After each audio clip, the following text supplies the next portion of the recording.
Right. Well, we are all gathered here today because Bob Morgan is going to give us a presentation um, about an area of Minithaguer, right? Right. The subject of tonight's presentation is the Ridimilwa, basically the ford of the soldiers. This is on Minithaguer, and it's one of these ignored, overlooked, and seldom visited features visited by the British Hidden History members. But yet it plays a significant part in Wilson and Blackett's account of Minithaguer. And it's a feature that I myself, every time I went out to Minithaguer, I always said I must go and look at it, and then got caught up in looking at other things and ignored it. But one day Ross and I did go out and have a look at it. And because it plays a part in the Wilson and Blackett account, it needs to be looked at, checked, and verified, because we just can't sit back and accept whatever Wilson and Blackett say as being correct. We must go out and check it. When we go out and check it, more often than not, we actually we verify it and find out that what they've said is correct. So the importance and the reason why the ford is important is the treachery of the long knives. Wilson and Blackett identified Minithaguer as being Caer-Caradoc, and as such, this was the venue for the mid-5th century.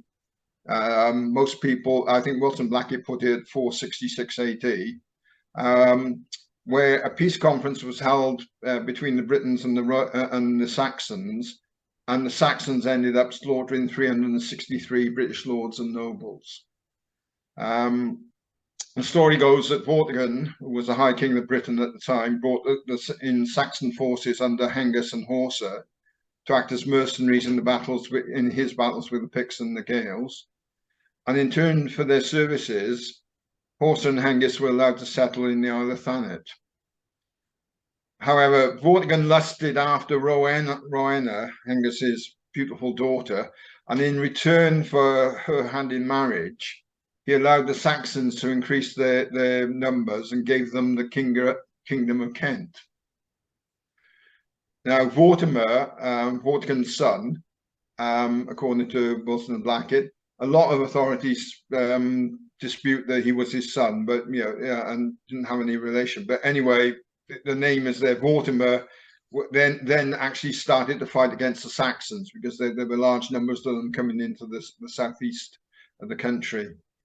Vortimer was poisoned by Rowena, according to the documentation, which comes back to the fact that he was probably Vortigern's son, and Horsa was killed in the fighting that was going on. The wily Hengist cajoled Vortigern to convene a peace conference with the Saxons, between the Britons and the Saxons, and his sales pitch was that the Saxons and Britons would all sit down together, unarmed, have a great big huge group hug, drink large quantities of beer, indulge in endless rounds of mutual backslapping, and henceforth agree to live together in peace and harmony. But the Saxons had a dark ulterior motive and agenda. This isn't what they were really after. The Saxons turned up to the conference with knives hidden within their boots. So, and that raises one question: is how big were these knives if you could hide them in a boot? It always says the treachery of the long knives. How they must have been quite high boots if you could slip a long knife into them. Anyway, the Saxons turned up with their knives in their boots, and during the conference, the Saxons ensured that the Brits drank far too much beer, and at the prearranged signal from Hengist, each Saxon took out their knife and stabbed the unarmed Briton next to him. Wilson Blackett then say that some of the Britons tried to run away from this bloodfest and via the ford of the soldiers, but they were caught at the ford by the Saxons, who summarily slaughtered them, and the stream ran red with their blood. The Saxons spared Vortigern because of his marriage to Rowena and to use him for ransom purposes. Only one other Briton survived, Alden, who was Earl of Gloucester, who used a wooden stake, and I'm probably thinking there it was perhaps a tent pole or something along those lines, and he fought his way of freedom with it and escaped. And he had his revenge subsequently because Vortigern was subsequently killed and followed on.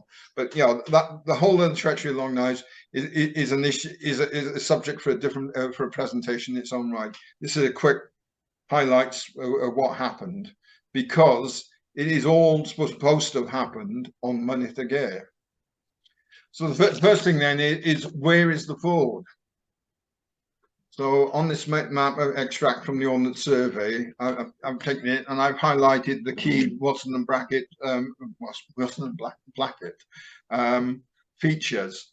You've got St. Peter's Church. Oh, if I got my hair over here, and then you've got I've got all you people in my right hand lane, but beyond there, I don't know whether you can see it, is the boat-shaped mound, the Pass of the Soldier, and this Taff Ely Ridgeway walk, which goes along here, is the old parish road, and that was effectively the M4 motorway of its day.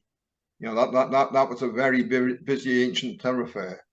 Then you've got the road that we normally use to access St. Peter's from the west, coming up here and up over the top. That again is an old ancient trackway. And then you've got the hill fort here, Coed Caer, which in some olden books is actually referred to as Caer Caraddoc. And then the ford is actually in this little valley here. And when you look at it, you've got a stream coming down here. You've got a stream coming down here with this hill here, and then the stream goes on further down. And when you look at it, this forms a bit of a link with St. Peter's, as we'll see. If we look at it on now, can you go back 1 second, Bob? Before we exit this screen, can you give us an idea of the distances between some of these landmarks? Like, how long would it take you, for instance, to walk from St. Peter's over to this area here, to the ford or something? If you were walking there, it's probably about at least 2.5 kilometers to get to the ford from St. Peter's. So that's like just over a mile and a half. It'd probably take you 20 minutes, half an hour to walk there. Okay, so we're looking at a couple of kilometers distance between where St. Peter's is, and okay. And the other strange thing is when you're up on Mynydd y Gaer, and it always amazes me, there are very few places that you can actually see St. Peter's Church from. You're up on the mountain and you keep on looking for St. Peter's Church, and it's always hidden. And there is no direct line of sight from the hill fort here to St. Peter's Church. St. Peter, because it's actually hidden by a little bit of a mound around this area here. So if there was any kind of signaling between the church and the hill fort, there would have to be some intermediate or some other way of doing it. It would have to come in via a third site. If we look at it on Google Earth, looking at that, it doesn't mean much. So what I've done is then I've overlaid the key features. So if we look at the top, we're starting with Twyn Caraddoc, his burial mound, which unfortunately today, with the times I've been up there, I've not been able to discern it in the landscape because it was a very low. If you look at the description in the CADW description, it was only about 0.5 meter high and about 8-10 meters in diameter.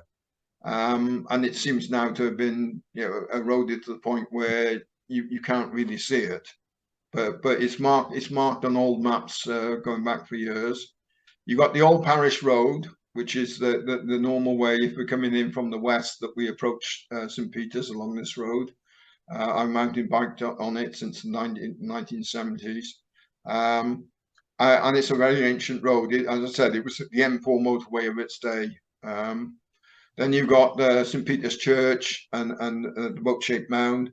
And another important one then is the Pass of the Soldier, which goes up to and provides another route from north to south. And the Pass of the Soldier would have continued down this route down here to Lambad Vale Farm down here, and then further down. And then of course you got you got the current road with the current tarmac road here, which again is an ancient route over the mountaintop and the hill fort here. If you look at it on LiDAR, you can see the terrain in much more detail. And again, I've overlaid the key points on it. So you can see that the old parish road, for example, comes around and it does a bit of a contouring job round the hills, keeping it more or less the same level. It dips down at this point of necessity because of the valley, and then it contours around this hill around here to join up with this road, and then goes on further west. You've got St. Peter's Church over there. The Pass of the Soldier again is going out further north, and then you've got this pathway here, which comes down to the ford and leads on, and then it goes on, and today it goes on as a bridleway and footpath down this way. But at the time, you would have then just come straight across here to the hill fort. If you go look back on that one again, no, if you go that. But the thing about the ford is, if you look at it, you can see it comes down from it's in a little valley, and there's like a spring head here where the water comes down. It follows down here, and then it's joined with this other stream coming down here. So that forms like a barrier if you're going north, or if you try and go north from the hill fort. And then the stream then runs down, follows down through these hills down here, down there. So if you look at it, the hill fort is separated from all the activity around St. Peter's Church, the Pass of the Soldier, Mynydd Portreff, where all the activity is that that Wilson Blackett say is all on Mynydd. It's all around this area here. But the hill fort here is separated from these deep incised valleys. The hill fort here is one of the reasons it's here is, as you can see, it's on the end of a large bit of a ridge coming out, and it's overlooking this road here. So it's one of the outposts guarding the whole of Mynydd. All of the activity is up here. It's one of the outposts guarding one of the main accesses to get up onto the mountain. So if you were approaching Mynydd, you would probably come up this road here, get onto the old parish road to get there, or you would come up this steeper route, which is the one coming up through then the valley and to join up with the Pass of the Soldiers. And this is actually a much steeper route than where the road goes. As you can see, the road takes advantage of the terrain and contours around it goes to the head of this little valley and contours around it and avoids it, rather than the Roman road, which would go straight through the middle and they build a causeway or something through it. If we look at the ford itself, this is a view looking south, and this is the photograph here has flattened this out. This is extremely steep. This is a new modern pathway coming down from the top of the hill, and then going up. This is more. You can see the original route went through here, and they've contoured around there to get vehicles, quad bikes, and things up onto the mountain now. But this section here is the old route going up here, and what you can see on the horizon here is the hill fort. And again, if we look at it, this is now looking north. This is the new track that's been put in, basically, or been created by the use of four-wheel drives and quad bikes. This is the ford, but the old track went up that way to St. Peter's. So you would come down from the hill fort here, cross the ford, and then go up to St. Peter's. And again, looking at view to the south, you can see how extensive the ford is. It's quite shallow, but it's quite wide. You can look at it, and in most conditions, you're going to get your feet wet walking through it. Why is the ford there? You know, why is it there? And so we know where it is. Why is it there? And the reason it's there is all down to terrain. And this is why I keep on looking at landscapes as a surveyor. And this is obvious one to me. This is looking now east. The hill fort is, you can't see it, but is up in this quadrant here, up in the right-hand corner. The St. Peter's and the other things, past the soldiers, is just behind the hill over that direction up there in that quarter. And I'm looking east now, down the small Coombe Valley, which separates the north from the south. And the actual ford is here, and you can see the track then going up, which eventually comes out up by the hill fort. And what you've got basically is two funnels. That land funnels out in both directions like this, and this is all boggy ground, right? And if you look at it again further, you know, you can see what happens. All of this stuff here with all the Thompson Hills here coming around here all the way around there. If you try to walk on that, you're going to sink up to your ankles or more in mud and water. So, and the same thing happens the other side. Although I didn't take any photographs, and I should have done. But it opens out into a funnel that way as well. There's similar ground. The only point, and you go back to the pictures of the ford, the only point that you can cross there without going through those boggy areas is through this ford here, where it's a natural pinch point in the Coombe, and then it widens. It comes in from where all the water's coming out from the mountain, comes down to a point, and then it funnels back out again. And at this very point, that's where the ford is located.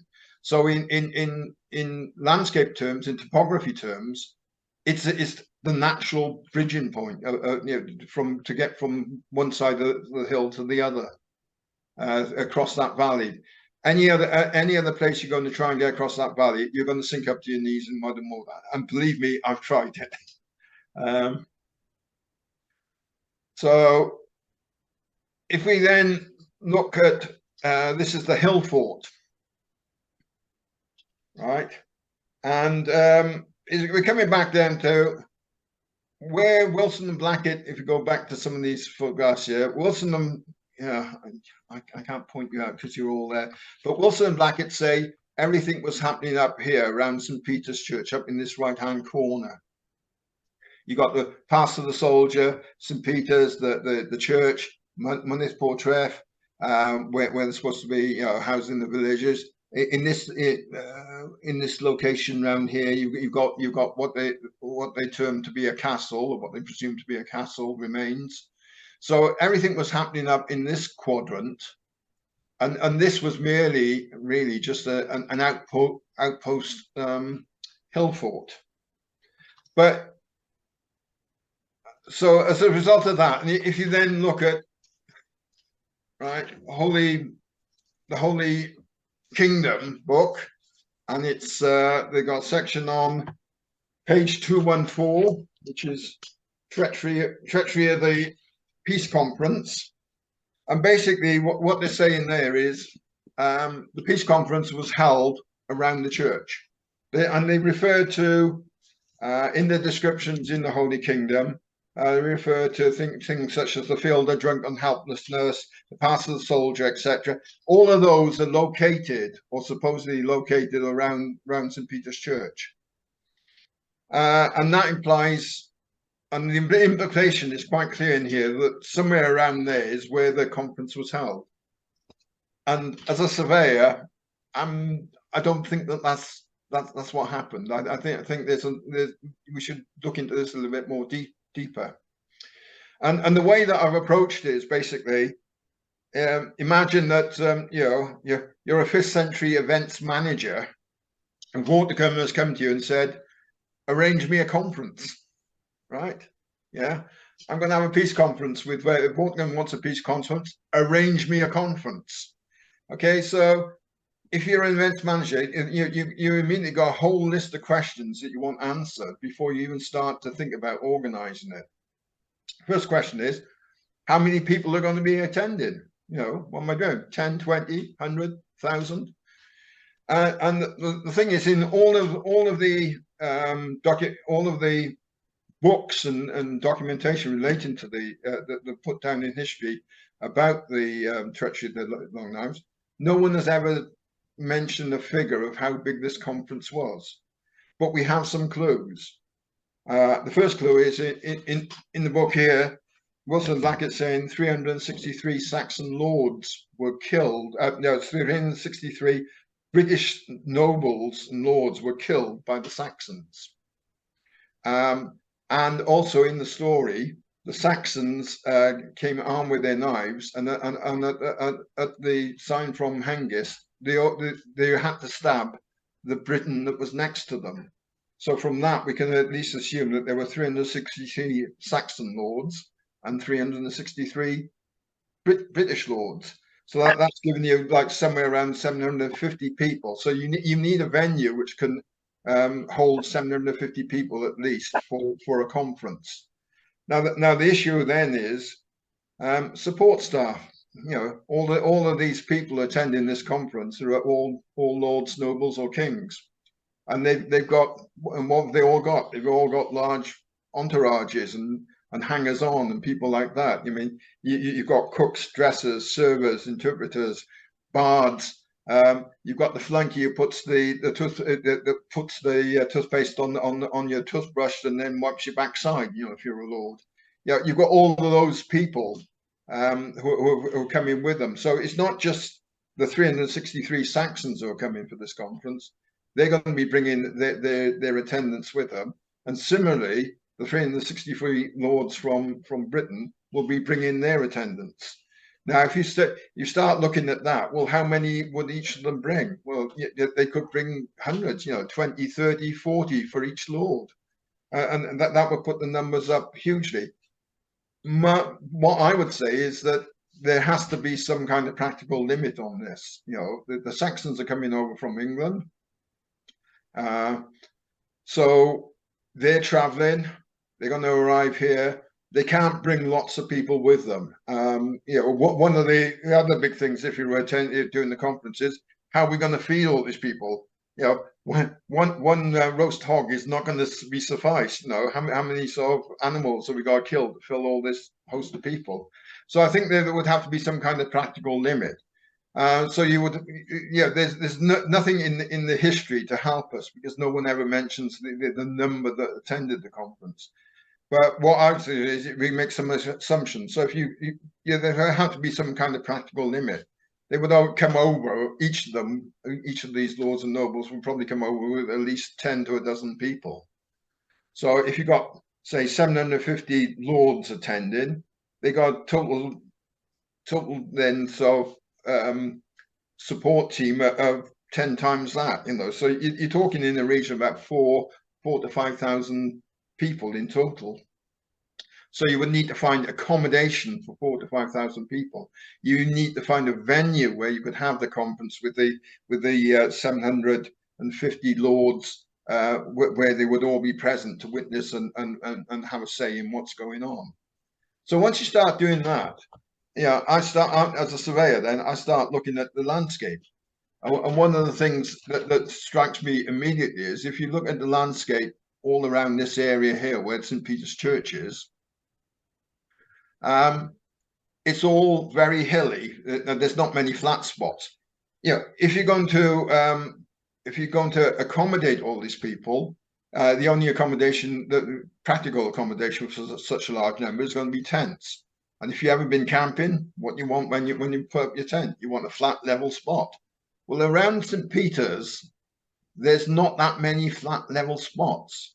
And again, if you start putting some kind of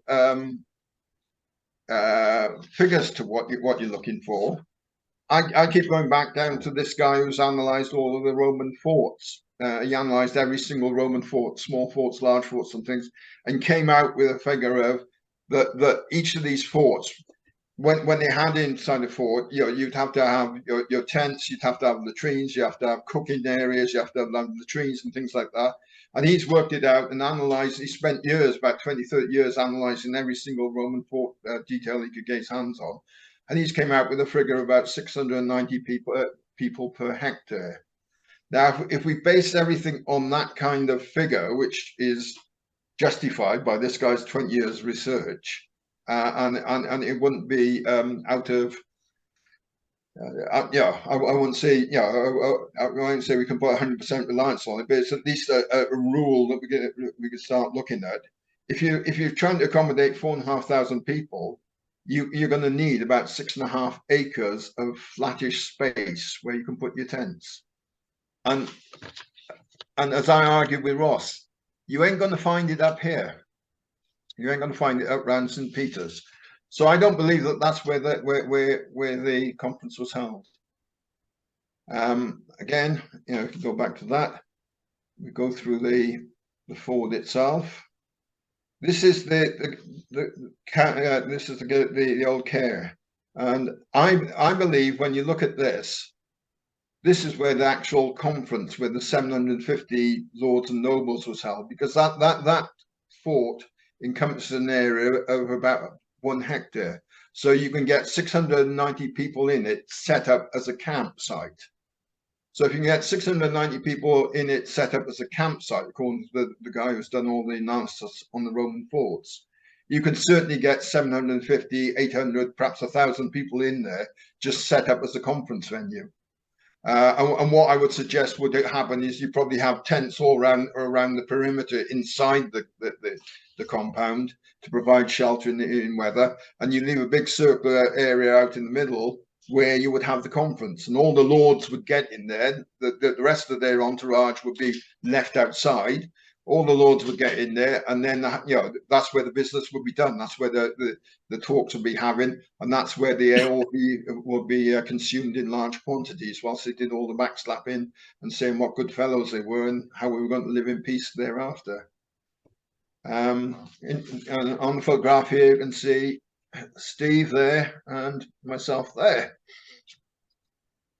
So down the middle of the fort, just as a point of interest, you can see this line, and that wasn't originally there. That's a more modern field boundary that's been put in. And if you look on Google Earth, it used to have a hedge along there, which has all been taken out. So presumably CADW or someone has had words with the farmer to take it out to restore it back to how it should be. So I believe that that's the venue where you had the conference, not at St. Peter, anywhere around St. Peter's. Now, if you're going to do that, start looking again at the terrain and the topology. You need now a campsite for 4,500 people, which are just the Saxon entourage. The British entourage, I believe, would have been housed up where they would be housed, up on Mynydd Portref, and all around St. Peter's. So I don't believe you need to provide accommodation for those. You would just need to provide accommodation for the Saxons. So we're looking at 6.5 acres. And look, lo and behold, we have a nice flat ridge which runs from this road here, which provides ready access to the campsite from the plain below. And lo and behold, it's about 6.5 acres. So you could get all of your Saxons put into tents onto that piece of land. And I'm sure Steve will recall when we went out there. Today, that's flat, closely cropped grass, and it's like a big flat. You're on a ridge, heading from the road down southeast towards the care down here, and it's big, flat, it's broad, flattish, and it slopes down, but it hasn't got such a slope on it that it would prohibit you putting tents on it. In fact, it's the ideal campsite, and I would argue this is the only campsite on Money the Gare where you could put 4,500 people, because it's also not just flat and level. It's actually sheltered. If you look from these higher hills, you've got the ridge line running down here, the flattish ridge down here, and you've got these higher hills here providing shelter to it, because this is a much lower, it's probably about 60, 70 meters lower. So it's sheltered as well. Ideal campsite. Again, yeah, there you are.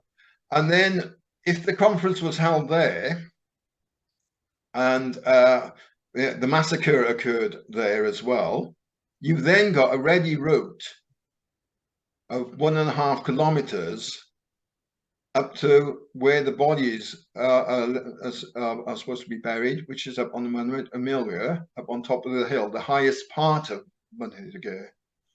And you can see the route there is quite a feasible route for heavily laden carts with bodies, because you haven't got any great steep slopes. It comes up and it takes advantage of the terrain. And once you get up to this point, you're on fairly flat, flattish. It's rising, but at a low slope up to the actual burial point.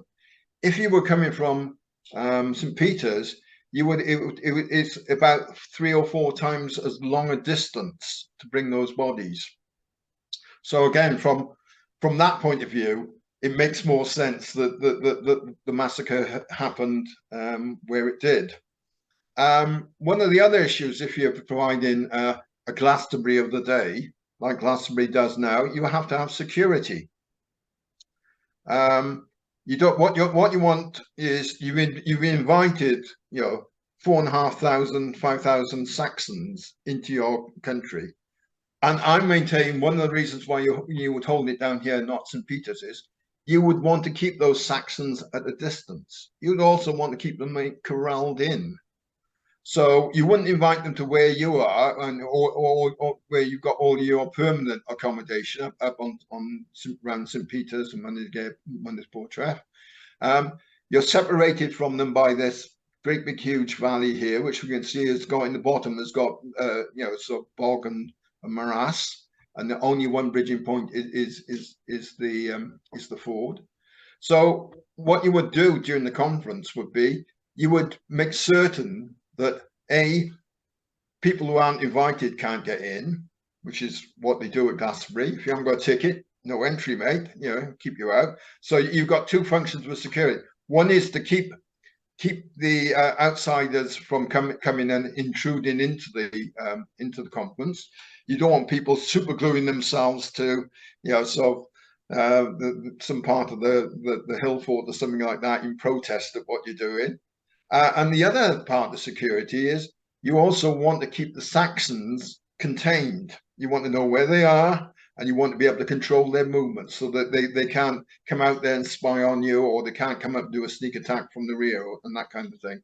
And again, if you have the conference where I'm suggesting you have it on this ridge, you would put a security force along the ford on the northern side of the ford to stop people crossing the ford and going up that way. You put a bit of an owl thing here along the road and block off access so they can't get to the north, go up the road and then across the old parish road. And also it stops them from stops the Saxons then from going out westwards along this ridge line, along the ridge line up to the top of Money the Gare and out towards the west. And if anyone's gone up this road, you know that you get to a certain point where there's a cattle grid, and you're in a bit of a hollow around there.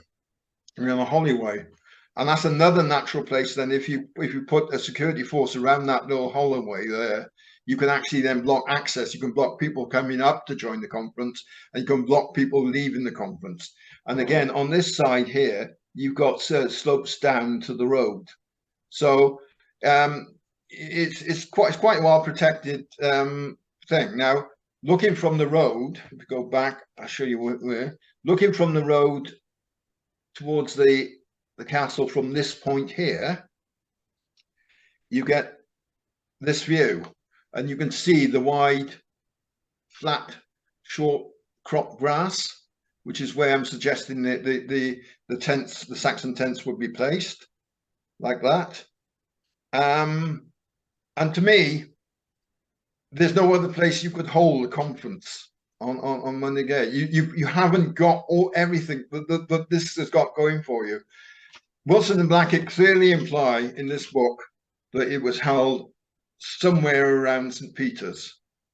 But I'm arguing that as purely as a surveyor, on topographic grounds, you can't do it. There's no place where you can have 4,500 tents put up in one location. You would have to split them up into groups. And once you start splitting them up into groups, you've got a bigger security problem, because you then have to provide security around each of those groups. Your security numbers would increase. I think that this is the ideal location for conference. If it ever took place on Monday Gay, it took place here, I would argue. So I think the conclusion really is, we're back to, if the peace conference took place, I think it's perfectly feasible and practical to hold the peace conference on Monday the Gay, but only in that location. And I would argue strongly that that's where it was held. But this is Britain's hidden history. As always, we have more questions than answers.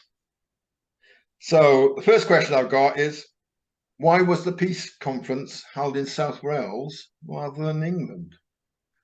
And when you start to think about that one, that's an interesting one. I do have my own answer to that one. But you guys think about it, and I'd be glad to hear your ideas on it. The next question is, how did the Saxons get to the conference? By land or by sea? By land, it would be pretty risky for the Saxons, because they're penetrating well into Welsh occupied lands. So they put themselves at risk. If they come by sea, where did they land? Because if you bring in 4,500 people, that implies you've got a maximum in those days of about 100 persons per boat. That implies so quite a large number of boats. So you would need a big place to land. But the big question, the big unanswered question is, having killed off the entire British nobility in one go, why didn't they just stay and occupy South Wales? Because that's not what happened. They killed all of the British nobles, and then they went back to England. Why? Now that's a big question, and I open that one out to discussion, because there's got to be an answer to that. I got some thoughts on it, but that is a really big question. If, as Wilson and Blackett allege, this is where the peace conference was held, they killed out all the British nobles, that was their intent, why didn't they just occupy, do what everyone else would do, the Romans and the Normans, just occupy South Wales? So here endeth the lesson.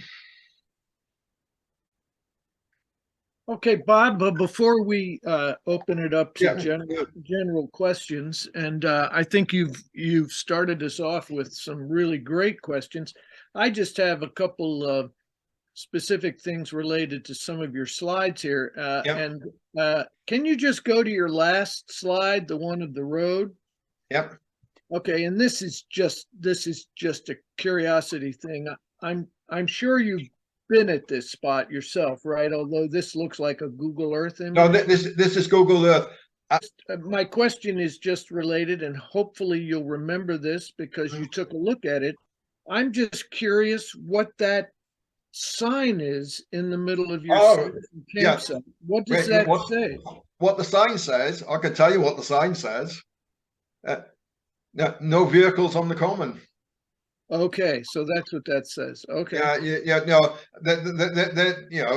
as Keith knows, everywhere in Wales, when you get a common, everyone's up on there with their 4x4s, their quad bikes, motorbikes, everything, and they get churned up. And one of the favorite sports in Wales is actually, whoa, look, a burial mound. That's great to ride over on my motorbike. I can get some air off that one. And that happens all the time. but that's what the sign is. It's basically saying no. It says two things basically: no vehicles on the common, and dogs have got to be put on the lead because of the sheep and the animals. Okay, so then that's great. That's good. That I appreciate knowing that. I was wondering if maybe there was some, you know, it acknowledged some of the history, but it has nothing to do Don't be silly, Paul. Okay.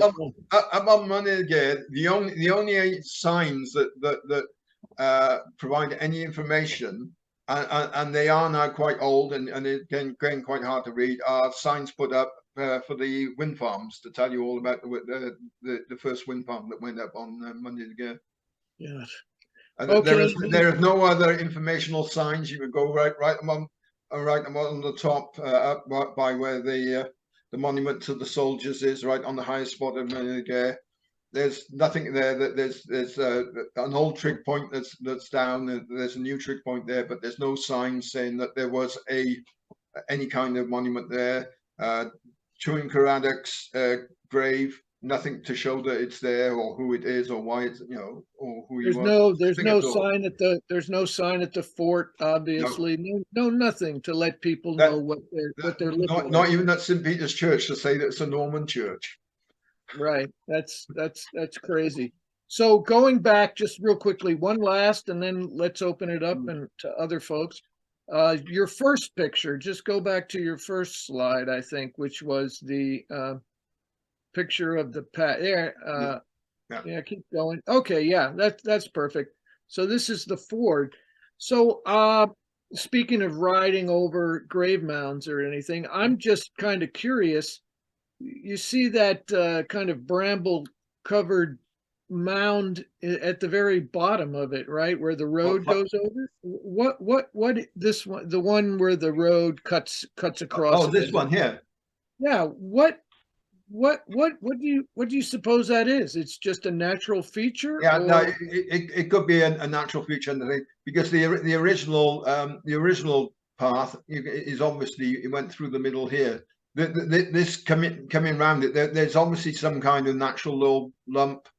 I can see what you say. It could be, but for a burial mound, they don't normally put them in bottom of valleys, do they? It's normally up on the. No, you're right. You're right, but it looks unnatural to me. I wouldn't expect to see it there because of the kind of erosion that you would expect to see over time, especially where you have a stream coming through. But this again part of the reason why I put it out that this ford is one of the ignored features on Monday again. Everyone who's gone out there, everyone goes out and sees St. Peter's. They go through the Pass of the Soldier. They look at the boat-shaped mound. They walk along the old track.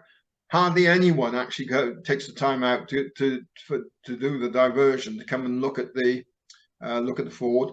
And again, not that many people actually get out there to look at the old care as well up the top here, which is which you can see on the horizon here.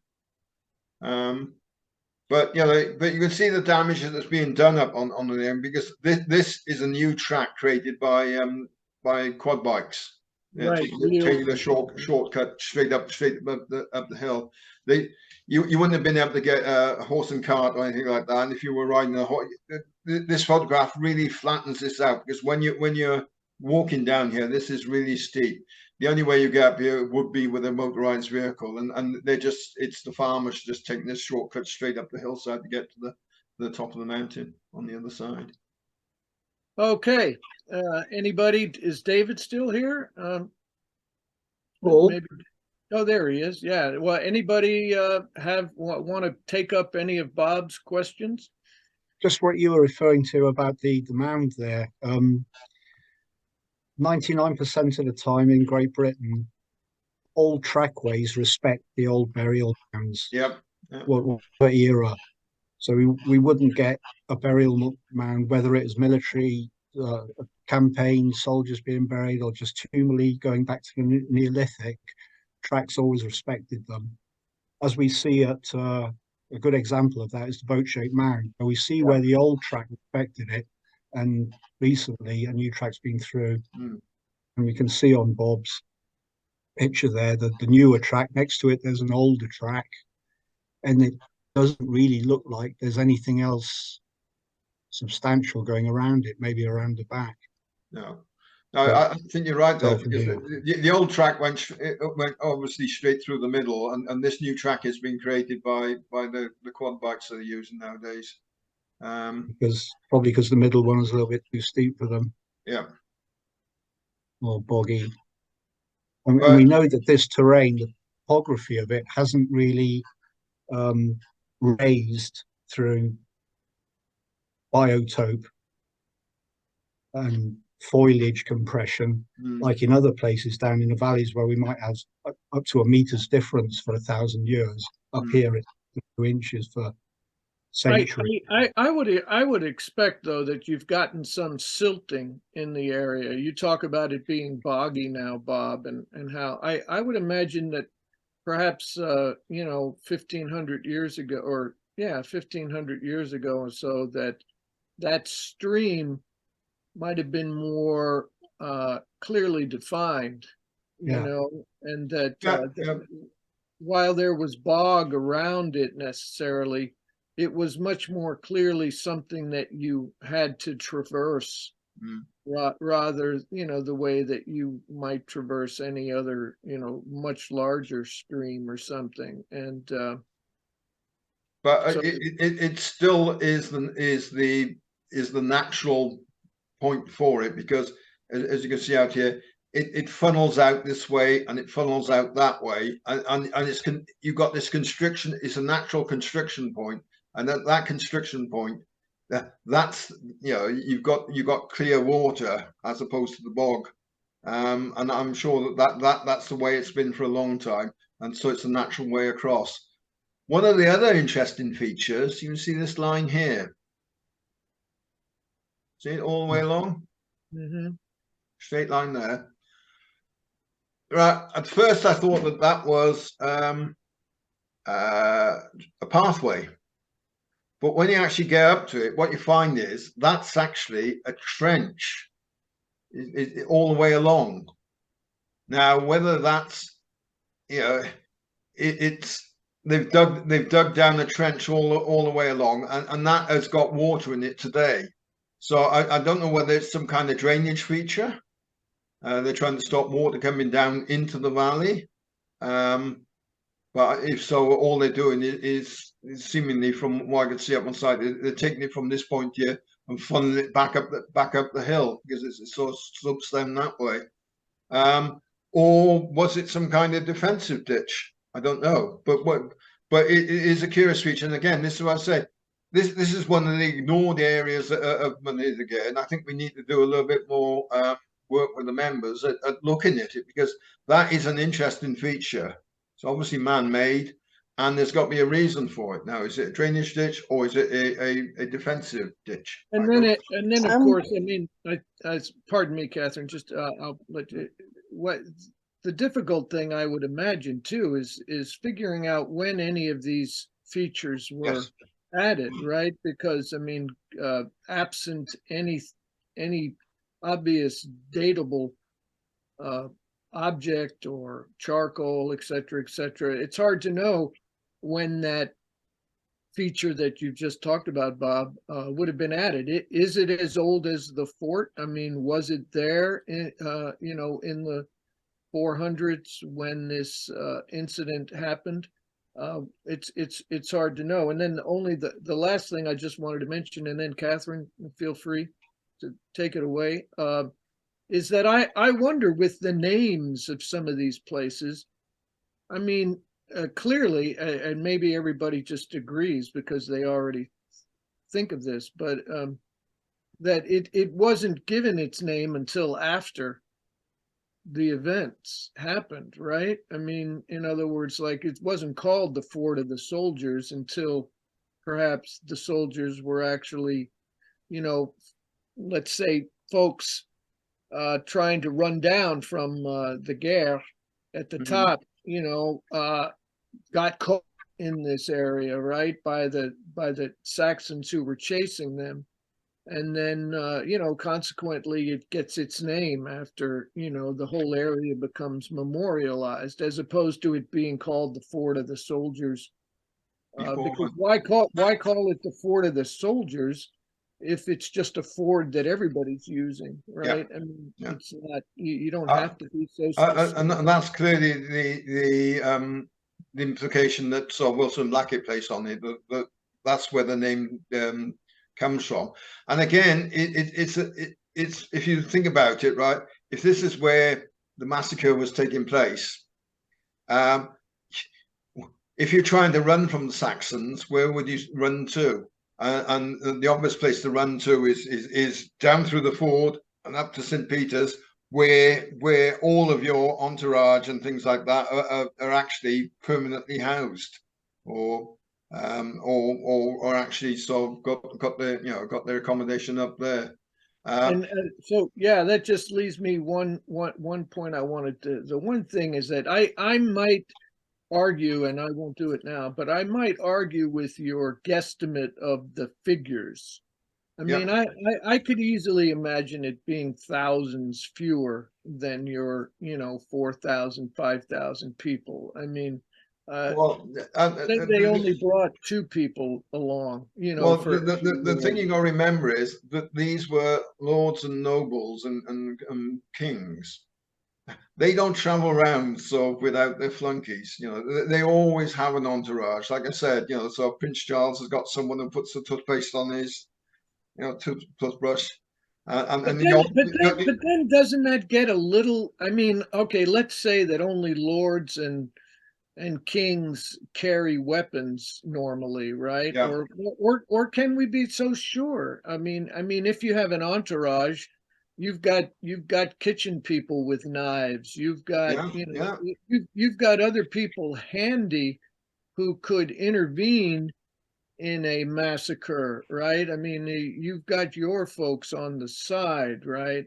So that, I mean, as you say, there's a lot of questions about the massacre, although I have no, I'm a believer that it happened. Undoubtedly, I'm sure it happened. But the other question you got to remember is that how this was sold. It was going to be a get together, a mutual hugging, and the whole thing is, right, whilst the lords are in the actual hill fort, right, doing the negotiations and having a great time because they're being served wine, mead, and all kinds of other things, bring on the dancing girls. They're having a great time, it's a bit like Vegas, what happened on the mountain stays on the mountain. Don't forget that all of their support team out here, right, who providing all the meals and providing all the food and polishing their shoes and shining up all of their armor. And I agree with you, Paul. Yeah. I think Paul's got a good point there. I don't know why you're projecting such an image of kings and lords in the 4th century being how they are for the last 300-400 years. And when we look at the Mabinogion, how they explained there, the meeting down by the river Neth, the field of tents, the explanation of the mercenaries with their Welsh chargers coming past King Arthur. We get a description and an idea of the entourages there. He has one of his noblemen from Cornwall is his armourer, and a king like him with an entourage of about 6 or 7 people. Yeah. And then a lot of these other lords will be lesser princes and that, and they'll have a lot less people with them. So I think Paul was raising that point about your numbers. It is very, very large. But I've put forward those, as I said, I don't think they would have had, they could have, I don't think they would have gone with more than 10 or 12 at most. Yeah. And I'm quite open to believing they got less, but they would have certainly have people supporting them. They would not, because the lords are there, they have to be fed. There's 750 of them in that hill fort. You've got to provide catering for 750. How many cooks does that take? Then you've got to provide people who are soldiers, his bodyguards do things like that. Yeah, no, well, okay, but you still need people. With a dual role. How many people would you down? If you keep the numbers down, there's less chance of information getting into the wrong hands. Yes, I agree all that, but there's got to be I put I put is a maximum 4,500 people. Because I can't believe that you can get more than, I believe they wouldn't come with more than that people, but that's the maximum. But as a minimum, then you've got 750 people attending the conference. You've got 360 Saxons. So even if they all bought, like 4 or 5 people to support them, cooks, what have you, you're still talking, 2,000 people.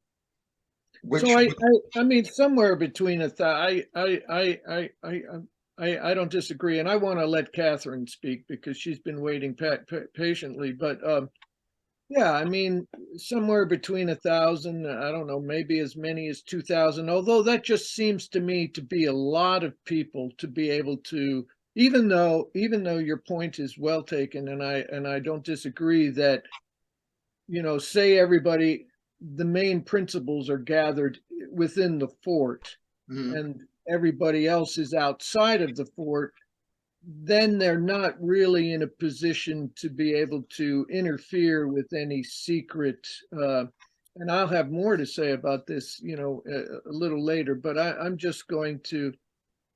But I could still imagine only about, another 750 people in support, roasting the pigs and doing whatever else was, having, brought up the carts that carried all the barrels with all the beer and wine and meat and whatnot that they were drinking. All I gotta say is look at Glastonbury. And if you have a look at how they organise Glastonbury and how many people are involved in that, and then if you just pro-rata that kind of thing, and they're doing all the same kind of things that these people in first century would have to do. You've got to accommodate people. People have got to put up tents. Is the noble going to put up a tent by himself, David? I don't know. No, I mean, yeah, I don't disagree, but we also don't know what the shape of the fort was already, right? I mean, it may have had structures on it at that time, right? Clearly, within the within. I mean, has anybody ever looked at the space beyond, No. So there may be post holes all around the place. There may be buildings, and to the point of what actually happened, right? You sort of get the impression that they all had to be within sight of each other, right? Because, I mean, as I recall, the story goes, and on a signal, right, they all drew their knives and attacked the well, if they were in separate tents, say within the fort, or if they were in a separate area, if they weren't all gathered together somewhat, maybe without any kind of covering, but just within an open fort in a field at tables that were set up or something. I mean, I don't know, but somebody gives a signal, right? And then they all see the signal at the same time. I mean, if you had people in different venues and they didn't time it properly, right? Suddenly a ruckus is occurring in one room, and then that alerts everybody else in the next one. And of course, the Saxons will have a jump because they know the plan. But even so, somebody's tipped off ahead of time. So it seems to me the idea of one gathering. Yeah. That's why I say all the lords and all of the documentation and all of the history we got just says it was just, there's no mention of any other Brits being killed other than the 363 lords and nobles. And I believe that all of the Saxon lords and nobles were in that hill fort, because you can put them in there and accommodate them, and they are then separate from the rest of it. They could have their discussions without anyone else interfering.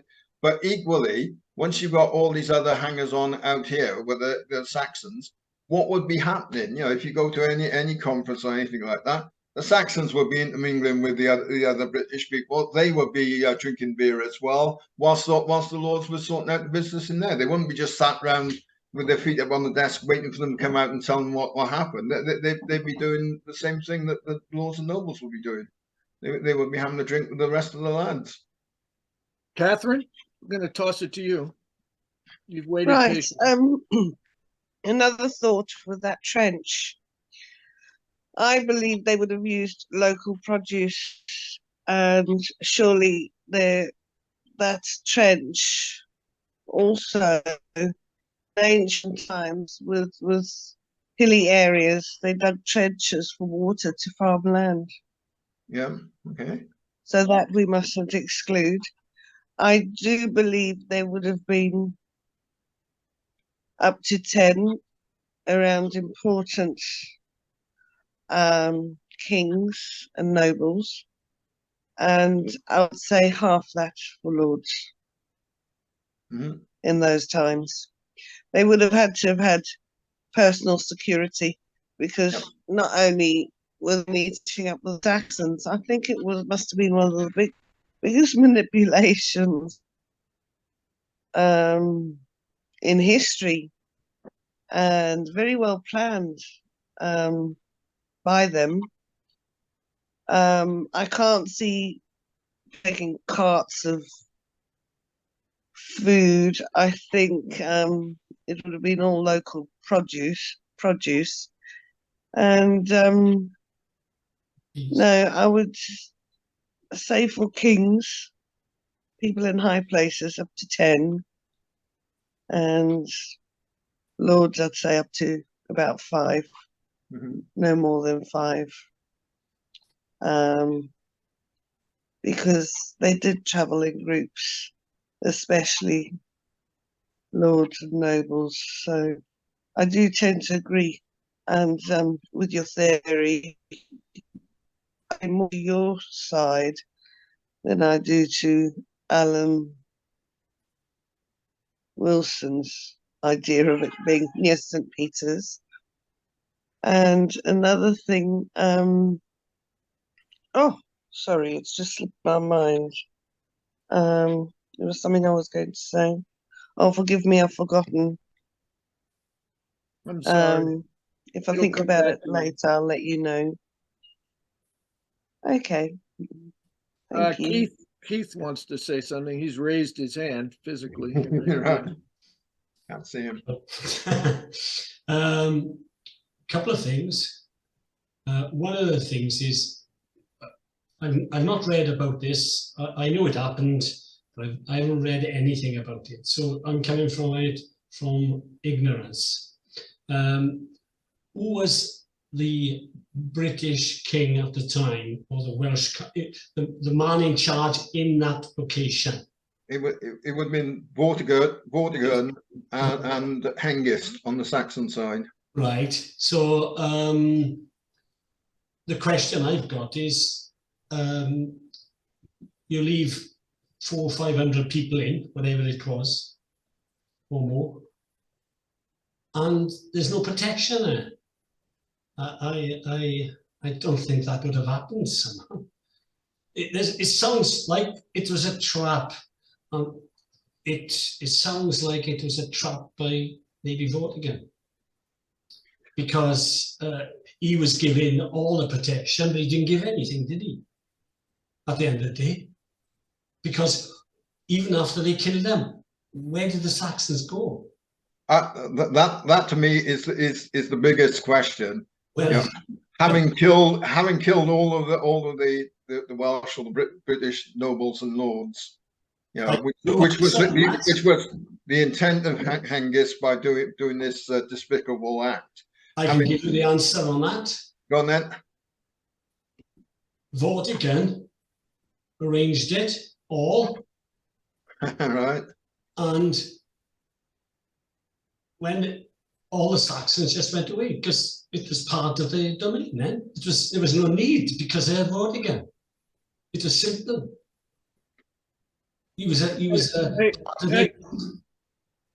I had the same thought, Keith. Yes, there's no other way. Exactly the same thought, because my thought is that would answer Bob's question of like, well, what happens afterwards? It was treachery by our king. Well, right, and I mean, we know from the histories that he wasn't well liked, right, and that you get rid of your enemies, give them a good night out, and stab them.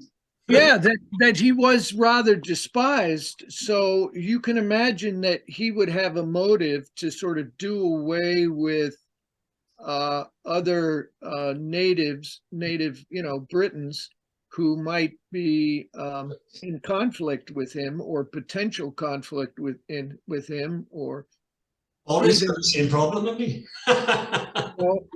even vie for the throne. So Yeah. so I mean, whether he planned it out himself, or obviously he involved If the I said to Saxons. you, Paul, if I said to you, and we're enemies, we've been fighting each other for hundreds of years, and I say to you, oh, come along and leave all your armour there, leave everything there. You can have a drink up here with us, the boys.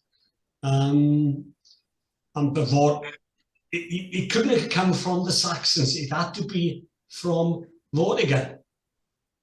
I look after you. You were secure. You can leave everything at home because I got all my guards on. Don't worry. And they weren't there, were they? Obviously.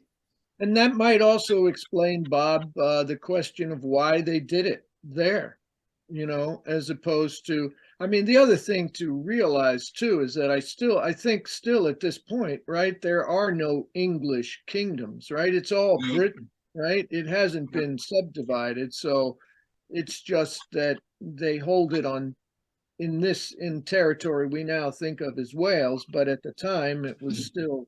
Yeah, I agree with that. So they hold it here maybe because, it's just closer to some of the native kingdoms, closer to the native kingdoms that they want to lure. So yeah, I mean, I definitely think Vortigern obviously had to be involved, and so he's not just spared because he's married to Rowena, or he's spared because he had a hand in the story. Right, so well, yeah, he certainly paid the price for it, because at the end of the day, they did hunt him down and kill him. So, well, right, don't because hunt down unless it's for an important reason. And that was another reason they despised him, because they certainly suspected him. Catherine has her hand up, so let's go to Catherine. Yes, I think Vortigern's men probably got away with it because they took the clothes of the people they murdered. So they were able to sneak out very quickly. Because if I was in war, and with Vortigern being so manipulative, by the sounds of it,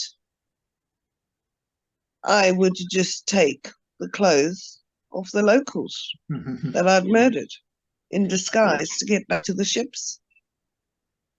Oh, you That's mean my opinion. The Saxons?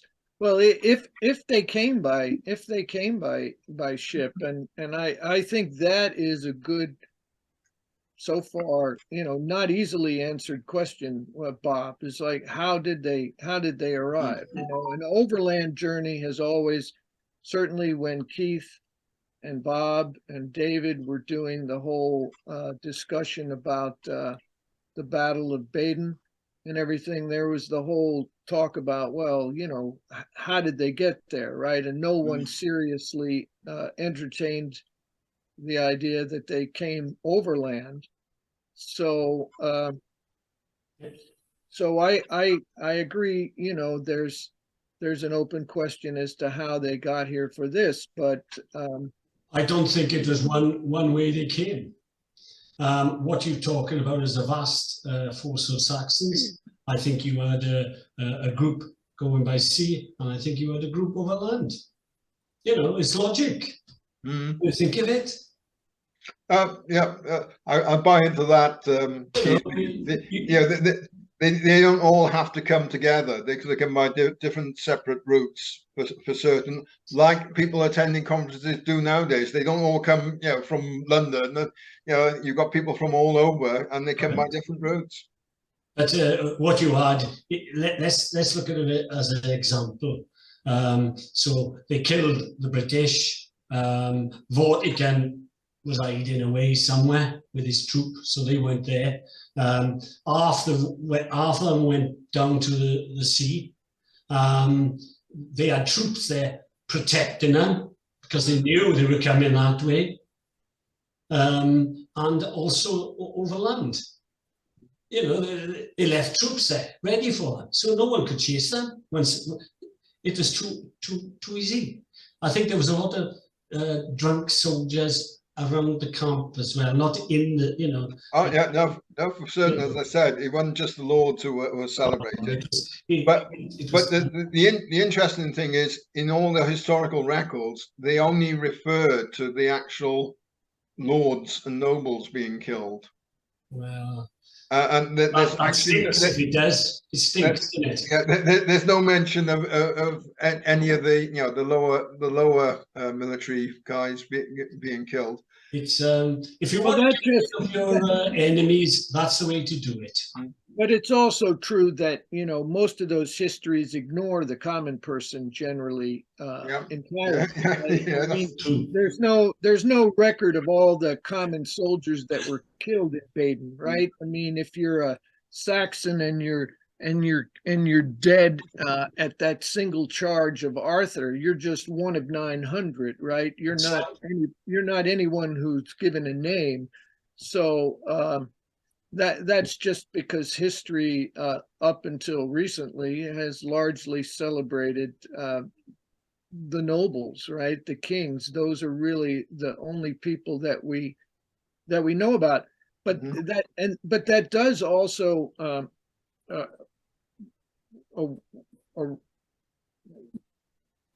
that does also bring up a question for me, Bob, that I'll throw to you. David might have some thoughts about this, maybe Steve as well.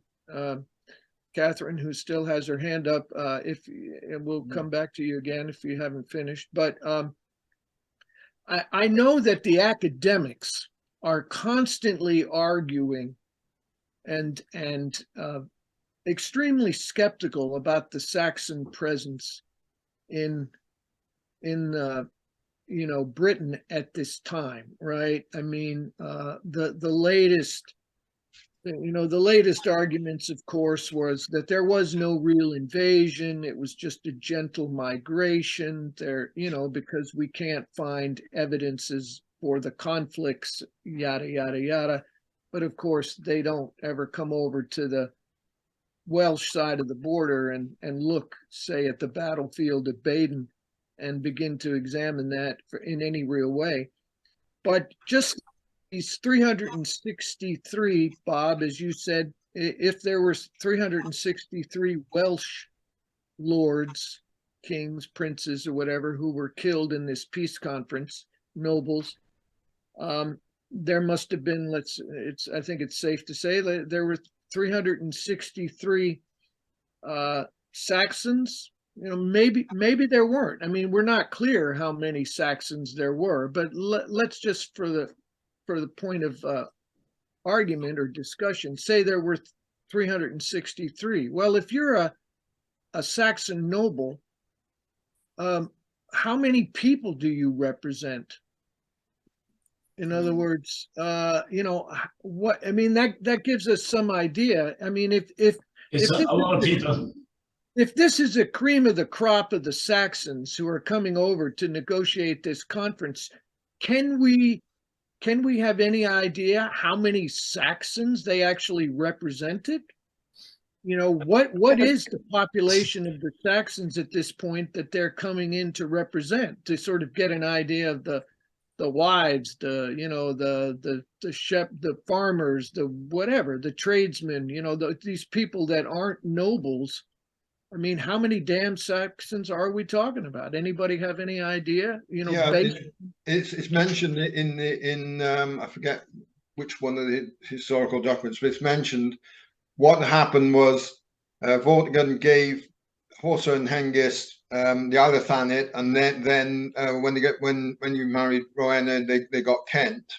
But there were at that point, supposedly, which is why Vortimer started fighting against the Saxons, they were supposedly had 300,000 Saxons who were all going to come across.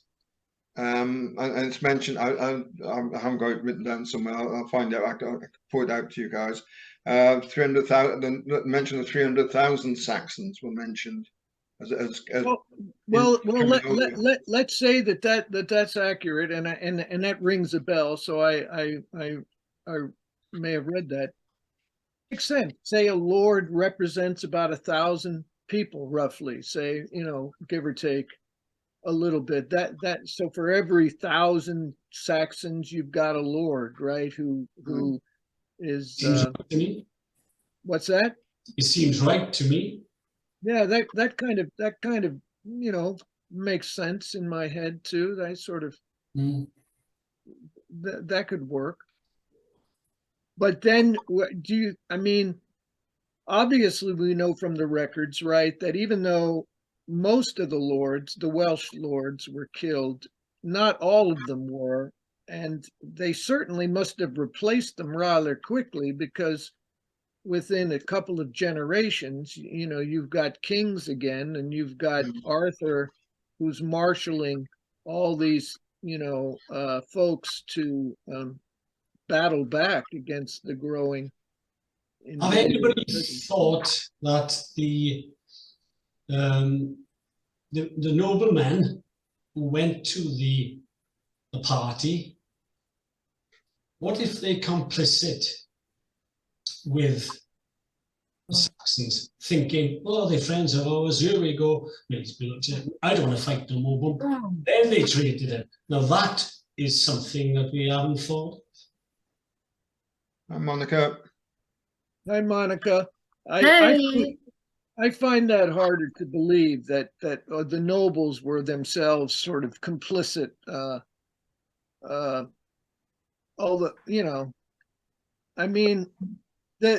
reason I could see for the necessity of the peace conference, just based on my understanding of the history and just recognizing what has gone on within my own lifetime, is, the legions had left. Basically, a lot of the soldiers had left the island, right? They'd all gone to the continent for different endeavors, one way or another. And we know that, whether or not we want to totally buy into the whole Roman occupation of Britain or not. But also, populations tend to grow more pacifist over time. You see it in our societies today. I mean, as we talk about it as first world problems, right? We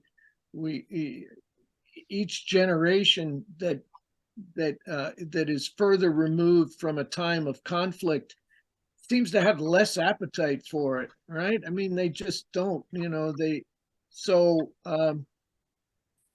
It's possible that just in a generation or so, from the withdrawal of the last Roman legion around 410 or something like that, that these Brits were kind of just ill prepared for fighting, so a peace conference would have been something they would have entertained. Yeah.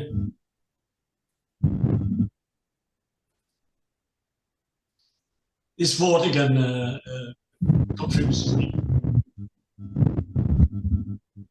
Somebody has it. Phil, you have your hand up. You want to jump in? Right. Yeah, so some of you said that you think it's Vortigern possibly behind it all. What would he have gained? He wasn't liked. They hated him. So he was looking for new friends, was he? Exactly. Or people that listen to him. Well, he was Vortigern, which, I mean, the argument has been also that that's a title and not an actual name. So, I mean, he was the High King. So, he just would have perhaps gained some security. you know, it's the same thing that we saw later, right? You know, the royal families battle with each other. You think of the War of the Roses as a primary example. Yeah. You know, so I mean, it's just possible that he was worried that you know, somebody was going to try to assassinate him. Yeah. Of course, they did eventually. You know, because they Oh, hated him. that was my next point. What came of him? Did they finish him soon after? Bob, you may know the dates. Yeah, no. He got killed, didn't he? Yeah, and again, you know, there's different stories of where he got killed. Over near Monmouth, or up in Dinas Powys. But no, he eventually got his comeuppance, and you know, got killed for basically collaborating with the Saxons, as they saw it. Oh, there we are.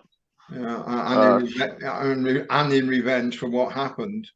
I still, you know, the question to me that still got answered is, having killed off all these lords and nobles, you've taken out the command structure. When you do that, you just slot yourself into place. Like, you know, if you were a Roman or Norman, what you would do, you know, you just, right, I got your lands now. And if this conference took in South Wales, why didn't they, you know, the Saxon then just claim the whole of South Wales? But if it's arranged with Vortigern, then they didn't need to stay there. It is a good question, though, Bob, right? I mean, I agree with Keith, and I sort of feel that Vortigern had a hand in it, but yeah, why don't they just like take over the castle or something, the way the Normans would have done, right? Or something, and just, or whatever the principal seat was, you know, and then erect a castle, whatever, depending on your point of view. But yeah, I mean, that's I suppose you could look at it one way and say, right, okay, having committed quite a heinous act, you know, they immediately thought, right, we got to get out of here, because, you know, all of the rest of these guys, we've taken out all their leaders, but there's still a lot of these guys who can fight, and we got to get out of here quick before, you know, before they sons and their knights, you know, they were all there, weren't they? You know, just stuck around the corner somewhere, I expect. But I think what Wolfgang was looking for was he could see, having introduced the Saxons in to help him fight his wars with the Picts and the Gaels, as they say. He's rewarded them for their help there, and the Saxon then can see that, I think, that he was weak, and you know, they were. I think what he was looking for was to come to an accommodation whereby he could stay in power. Yes. And the Saxons could get what they want, which was to come in and take more land and bring in more people. So I think he was looking for an accommodation. So, you know, to become at Keith's point, was he playing a, you know, was he like a double agent here? So he's telling all of the people that he's notionally commander, right? And we'll get together here, guys. And was he in on it as well as part of his a bigger plan to retain control? I don't know. He was a puppet king, wasn't he?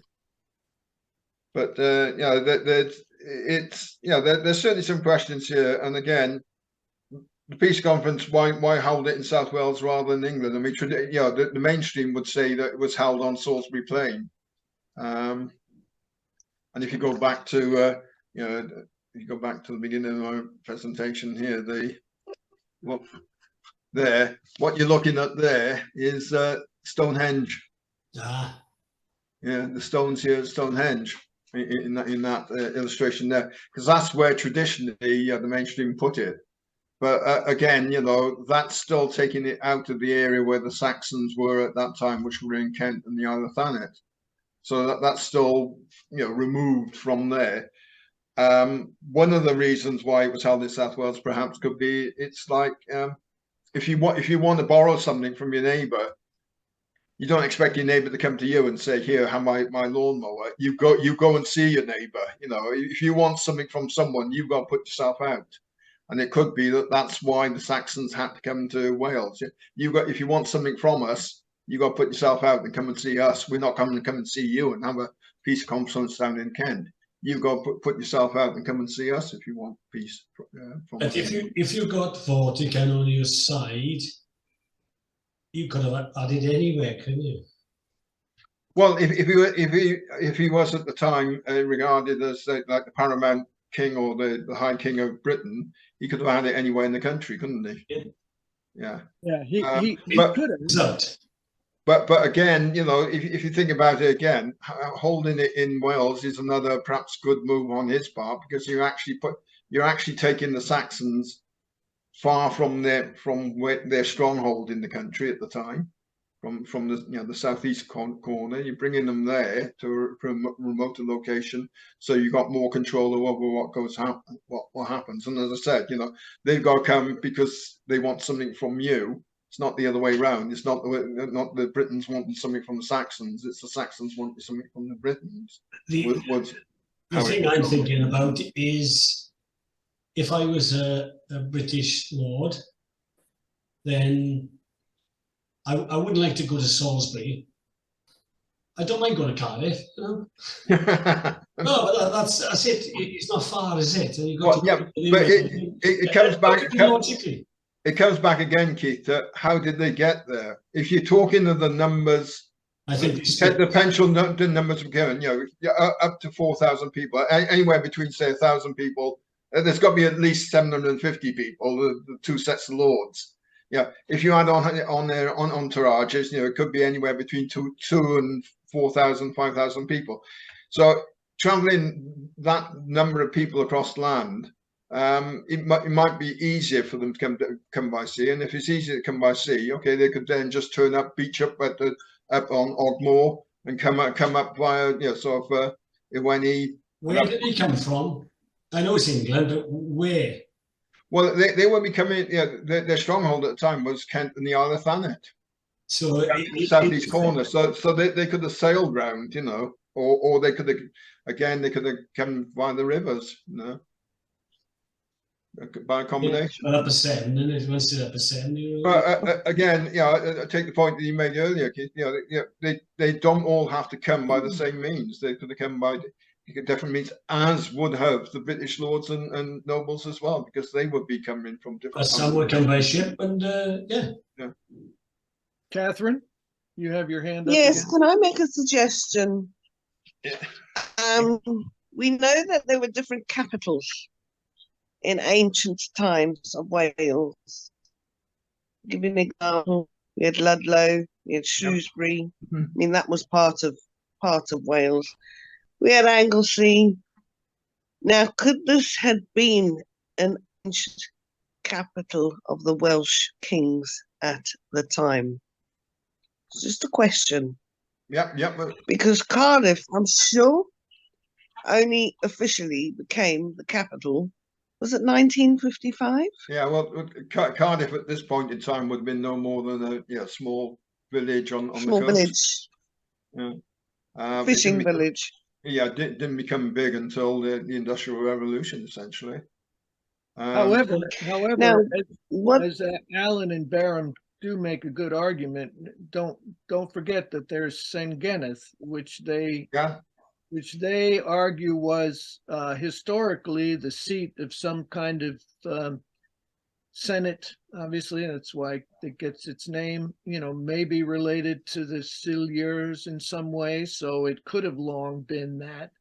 And I also just wanted to mention, since you're still parked on the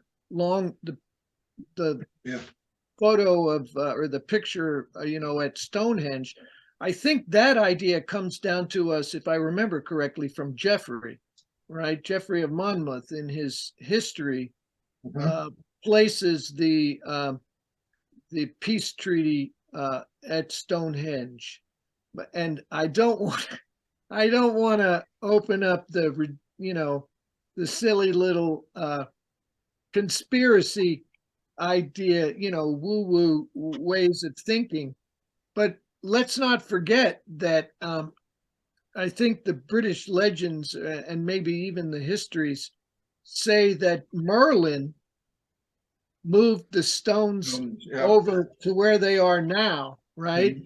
But And so if that were actually true and not just complete folklore, it's possible that somewhere up on the Kyre here, there was a circle of stones. Yeah. Yeah. Okay. Yeah. And Yeah. I get the idea. I get the idea why Geoffrey would have been confused about it necessarily, because perhaps in his day, the circles had a spiritual and somewhat, celestial significance in a way that, we no longer associate with them. So that the idea of holding a peace conference within the confines of the stones, just appealed to his mind, right? But I mean, but I could go to the chariots of the Godland and suggest that, well, there might have actually been a circle of stones on the Kyre at this time, because Merlin is not supposed to have moved them until he lived, obviously, and he lived around the age of Arthur, so that wouldn't have been for another 100 years, say, But another 50 years. we gotta go back. We gotta go back to Wilson and Blackett. At the end of the day, the whole reason why they're saying it happened on Mynyddig is Mynyddig is Caer Caradog, and as such, that then leads, the whole argument then leads you to there, and that's why the conference was held there, because it was Caer Caradog, and all the implications that's got. And it's hard to argue with that, honestly, Bob, because I mean, even as as we see in your in one of your slides here, Caradog is buried nearby, Yes. right? Or at least the names indicate that there is a burial mound for Caradog, Caradog on the hill. So it would make sense, so it would make sense that that this is the Kyre. And don't forget as well, because this hill fort here on old maps had originally the name Caer Caradog against it. Oh, even on the older maps, it's named. Yeah, It's named yeah. It's not named that now, but on old maps, certainly, Wilson and Blackett produced evidence to show that and other authors have, that hill fort there was named Caer Caradog originally.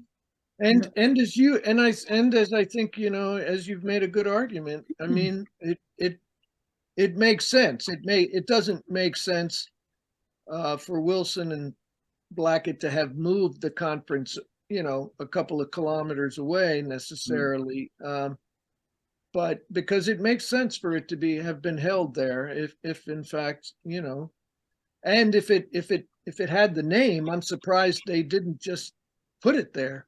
Yeah. Yeah, I think they got tied up with all of the field names around here, the path of the soldier, because there are fields which are supposed to be called the field of helpless drunkenness, which relates again to the fact that all of the lords and nobles got ratted and died as a result. No, it's like I say, it is like the normal Britainshidden history. We try and answer a question, and we answer one question, and we open up 5 or 6 more. But the point I make with the whole of this presentation is this ford has plays a significant part of the story, the stories and history that's happened on Mynyddig. And when you look at it, I think it's been overlooked by us, and I think that looking around this ford area, and especially this ridge here, if this is where the conference was actually held, looking around this area here, we might be able to find something which some archaeology or something which actually indicate that it did in fact happen. Does any of our group actually own a metal detector? Poor Challenger does. you know, because that's the kind of thing. Like, I mean, even to go to where the burial mound is, supposedly where the bodies are supposed to have been buried, but you know, even going up to the Gaya here, or what used to be called Gaya Karadok, and just taking a metal detector around in the inside the fort would be fascinating, because if they've never done any archaeology, you know, who the heck knows what might be in there. Gary's got one as well. Yeah, you can't get inside the fort because it is surrounded by barbed wire, and the farmer obviously doesn't want anyone in there. Oh, you can't. Oh, really? It's not. Yeah, no. When Steve and I went up there, that was one of the things we noticed, that the gates have got barbed wire all up. The farmers made a good job of making certain that people don't get into the fort. Well, he probably doesn't want people riding in with their four-wheelers and their carts too, because he may have gotten in trouble, as you say, by putting the hedge down the middle of it for some reason. No, I think he was made to take the hedge down, because it's a late, that's quite a late feature. If you look at, I can't see it because I got all you down this side. Can I move you? Yeah. If you look at the,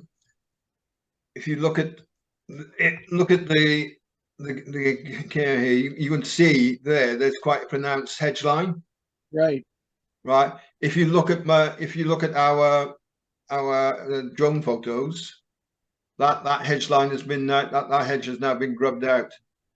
And I think the farmers. Now, where's the you say there's barbed wire around this? Yeah, all around here. See the fence in here? There's fencing. The gates have got fencing, barbed wire over the top of them. It goes all the way around. There's another gate here, barbed wire over there. It's surrounded by barbed wire fence all the way around. Even across the field right here? Oh, yeah, right there, huh? Oh, that's just, you're so high, you can't really see it. See it? Yeah, you see it now? Okay. You see this one? You've actually got a double fence there. Look at that. You know, you've got a fence there going along the stone wall, and behind it, you've got another fence. And this gate here's got barbed wire over the top of it, and there's another gate here with barbed wire all the top of it. The farmer's obviously not keen on people going inside. And to be honest, there's not much to see if you did go inside. You can see from the the aerial photographs. Once inside it, you'd just be looking at green field. Oh yeah, no. The only value would be if you could get a metal detector in there, and we wouldn't be allowed to dig anyway, would we? No, you wouldn't necessarily, but it would be enlightening just to know if you got any hits. Like, I mean, it depends. I mean, but that's what I say is that's where the Lords were. But if my theory is correct, and this actually was the campsite for it, there might be stuff. And I think I made a good case for it. There's nothing to stop us. So, and this is where I think the ford in this area around here has been one of these ignored and seldom visited areas by the members. I actually think that this perhaps might warrant some further investigation.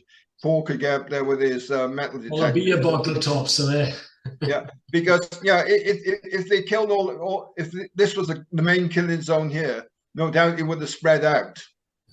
So there might be some metal finds of old swords or armor, right, or other pots and pans from the campsite. Right. Once the killing left, and if they left in a bit of a rush to get away, all of that stuff would have been left there, and it might be buried. And it might be worth going down into the bottom by the ford and going around the ford area, because if they killed a whole pile of people down there, as Alan and Barham allege, then that's another area which could bear results. And what I would argue on that one is perhaps by going upstream this way, any of the stuff would have been it would have been washed down. It could be washed down further down, but because you've got that constriction there, anything that happened in here, perhaps some of the people were killed in the bog area, it would be washed down, and because of this natural constriction here, that it would be held up. So around that area, just above the ford there, might be a fruitful area for investigation. I couldn't agree more, and I envy all of you who might be able to engage in it. And I would certainly recommend that anybody that could take the time, it would be it would be worth it, because even if you turned up a belt buckle or something that was Yeah. of the period or something, you know, then you're if you could turn up something of the period, it would just be you know, that's another piece of the jigsaw we can slot into place. You know, from the absolutely period. And again, it's another good area to investigate, because once you're down in this you know, in this little croom here, this little valley, you can't be seen from the road really. You can't be seen from you know, you can't be seen from most places, and not many people actually wander down into and across the ford. You know, right. So you probably could get an hour or two of free time. I'm sure you get a whole afternoon out there without anyone bothering you. Yeah. Yeah, the biggest thing that happens on this bit of grass now, as I say, when you can see by the photograph, is it's very, very flattish. It slopes down to the old fort here, and it's quite wide and open. And what you get is, I've seen it a couple of times now, people going up there with golf balls. Yeah, that's about the most people you see, and they're up on the top here, so shooting you, so just practicing their shots. But other than that, you don't see many people around in down the fort, certainly not using the ford. We got some hands raised. I think it's Phil whose camera's off, and Catherine. So Phil, I mean, Catherine, you're muted at the moment. Phil, do you want to say something? You can't see you. Only that. Oh, can you hear me? Yep. Yeah, we can hear you. All right, yeah. Only that Gary's got a detector and he's getting right into it at the minute. He's loving it. So he'll be up for that, I think. And the other thing is, if you've got the ford there, maybe magnet fishing would be a shout. Oh, yeah. No, that's a thought. Yeah. Yeah. Because that's I don't know if any of you've heard of it or seen it, but that's been bringing up some good results. Not in this sort of stuff, but just generally in rivers and streams and stuff. So if there's places you can't see, you'll get to.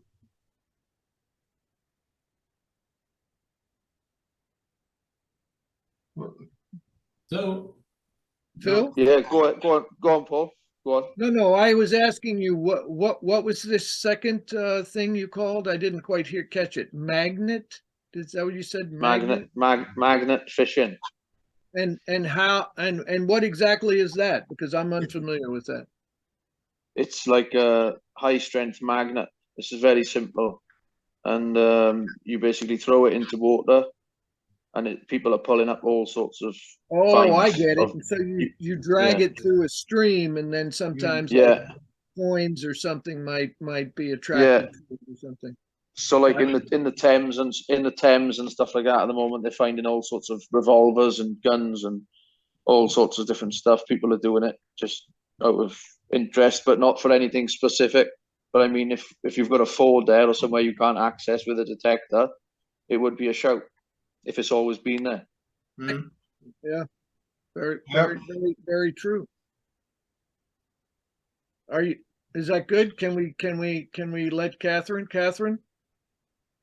Yes, I was very interested in that section of history. Somebody mentioned about Stonehenge, where they did a peace treaty. Could that be sent to me? I'll tell you why. Because what we've been doing in the Ark research with our team is we've been tracking round stones in Eastern Europe, France, Britain, and Africa, literally in several places around the world. And we have found them to be ancient migration routes of the House of Israel, which we know the Welsh kings were from the House of Judah. So to me, it's something really interesting that I think not only was it a place of education, stargazing, telling the seasons, a clock, but I found that information quite interesting, where they met up to do a peace treaty. And I was hoping somebody could send me that information, please. Well, just I would look. I mean, we can somebody in the group, or we can in the group later. It's just in if I remember correctly, that's where Geoffrey of Monmouth places Yeah. this treaty. That's where he says it took place, at Stonehenge. So it's just in the Chronicles of the History of the Kings of Britain by Oh, right. by Okay. Geoffrey. Yeah. Oh, I don't- right. Okay. I don't have a copy immediately handy. I've got one around somewhere, but I can't lay my hands on it. So I don't know where exactly in the history it is, but I believe it's Geoffrey who made that association with Stonehenge. And I'll find that. so nobody believes it, because of course they No. dismiss He's a liar. Geoffrey. Well, And there is a ford somewhere north of Stonehenge in Wiltshire called Slaughterford. Mm. Now, I think there's a village there, but that's Mm. near Chippenham, as far as I remember, and that's probably worth looking into as another site for a conference that ends with a slaughtering of some soldiers or nobles. But it's a very long way from, well, not a great distance from Stonehenge to Slaughterford. I think it's too far to be associated with it.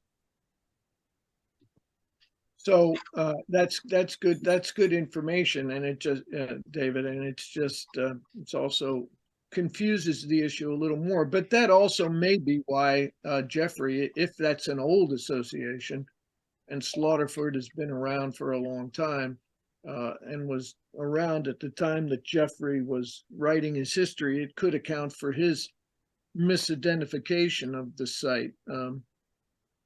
Because my suggestion that there might have been a stone circle up on CADW would be fanciful at best, I think. But it was just a fanciful. Well, there's stone circles around the area, quite a few, not very substantial ones though. And Merlin was right in a way in that that fantasy, because the bluestones came from the Preseli where they were first erected, and they were moved to Henge. That's proven. Geologists have proven that. Yeah. Right. No, I know the bluestones did come from Wales, but Preseli I don't think is anywhere close to where this is. Although No, they, definitely a complete different area. yeah. Although I mean I think as far as the bluestones go, they have not only discovered that the stones were quarried there, but there was an original circle erected, that they were originally set up nearby to the quarry. There's a circle somewhere there, the remains of a circle. I'll have to correct you on that, Paul, because earlier this year, Mike Parker Pearson has issued a paper rescinding all of his arguments on that, because I went out to the dig when they were digging where they thought the circle was. Oh, they changed their mind, huh? No, they've changed their minds, because they did an archaeological dig last September. It finished, and I was out there watching them. I got kicked off by the film crew there because I was taking photographs. But he's now, there's no evidence at all that there was ever a stone circle there, and he's put out a paper. And when he put out the paper saying that there was a stone circle there, it appeared in all the paper. We had Alice Roberts on TV doing programs. He puts out the paper saying, no, the evidence now is that there wasn't a stone circle there. Absolutely nothing in the national press about it. Yeah, no, there wasn't, because I didn't see that. And what I don't understand is how do you confuse there being post holes? I mean, obviously post holes we think of with as far as wood goes, but I thought they clearly found hole, The size as the blue stones. Yeah, they did. They actually fit. Yeah, no, that was the argument, and that was the whole TV program that Alice Roberts did. That hole there matches the stone in one of the blue stones in some. But when you actually go to the dig, the holes they were finding were only 4 or 5 inches deep. You could never have mounted a stone in them.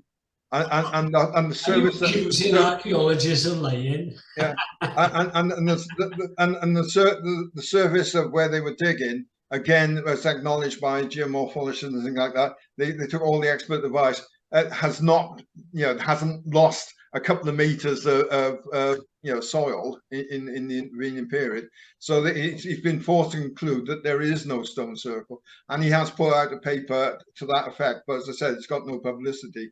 I do have a copy if you want one. No thanks. Yeah, yeah, please, if it's a PDF, just email it to me. But the best thing is to go on to Brian John's website. He's a geomorphologist who lives in the Preseli area, in the Preseli Hills, and he has been arguing with Mark and Pearson for 15 years now about Mark's theories, and saying, as a geomorphologist, he's talking basically, sort of nonsense, because what Mike Parker Pearson says is a quarry at Rossi Felling, for example, is just a natural outcrop and it's natural weathering. And Brian's produced a whole series of photographs as a geomorphologist, and he's given them to Mike Parker Pearson over the last 15 days, who's ignored them. And he's had Brian's had his papers peer reviewed by everyone under the sun on geomorphology and geologists, and they all agree with him that it's just natural weather. There never was a quarry, where Mike Parker Pearson said. So again, he's been forced to retract his arguments on that one. The whole thing has fallen apart. But you don't. It's like everything everything we ever see. It's a Roman road, and then when they actually do the dating, no, it's not. It's a pre-Roman road, but you never see that in the papers. You see the big headline, but when you find out the truth, it doesn't come out.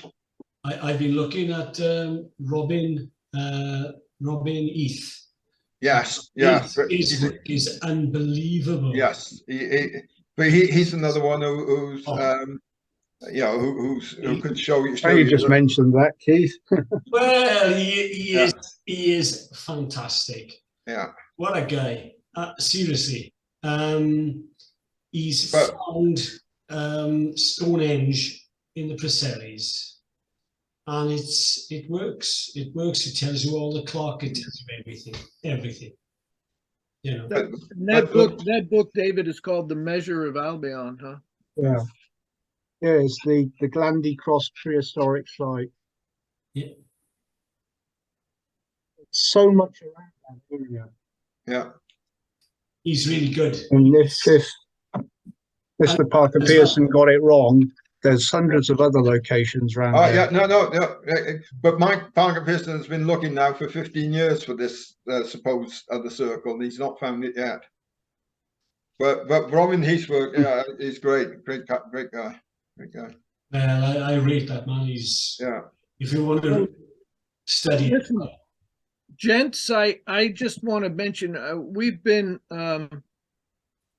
talking. Oh yeah, Paul just sent me a message. I guess a few minutes. I don't know what time it is. I can't see, but I think we probably have to. We've been talking for quite a while now, so we should probably wrap this up. We should. Because it's quite a long recording that Paul's got to deal with. But it's been a fascinating discussion. And I think, Bob, you've presented some really compelling arguments for the location of the peace conference. And I just, this, of course, as we know, this subject is completely off limits for most academia today, because this wouldn't even be a discussion, because nobody wants to bring up the fact that the Saxons and the native Britons had this terrible falling out, right? It might warrant a Wikipedia page, a brief mention, but it's all just speculative, right? It's all sort of folklorish. And so it's hard to imagine anybody in academia taking it seriously enough to, having watched our little Zoom, for them to actually go and investigate and put all the resources on it, because the last thing anybody wants to invoke these days is conflict between peoples. And they wouldn't want to incite any more conflict between the Welsh and the English, because the whole point is to come around to the very beginning of our conversation. And I think perhaps before we had even begun recording, we were talking about printing presses and the English suppression of the Welsh language. I mean, I think we can all agree that assimilation is a good thing, but eradication of cultures is probably not a great thing. So somewhere you have to find some kind of balance. I guess we're struggling with it today, but they definitely don't want to bring up issues with the past, which is why I think all these stories, all these documentaries about the Dark Ages tend to gloss over the Saxon invasion now, and they're just trying to reposition it as a gentle migration of folks into the islands, as opposed to great conflicts as the histories tell us existed. But this has been a great presentation, Bob. We really appreciate it. And I thank everybody that participated. Monica, you've been very quiet, and I'm just listening. Okay, very good. Yeah. Yeah. And Catherine, thank you for your participation. Phil, appreciate it. Keith and Thanks. David, great to see you. It would be nice to get more of our members from the group, our mighty membership, to come and participate in some of these things. I think they would find them very enlightening. Paul, thank you very much for hosting this on Zoom. I don't know where you've gotten to, but we thank you. Maybe you're down here on the bottom. I can't see you. There you are. Oh, and we've got Cindy and Stephen down there. I lost track of you in the slides, but thanks everybody. I think we should sign off now. All right. Au revoir. Au revoir. Bye. Tschüss.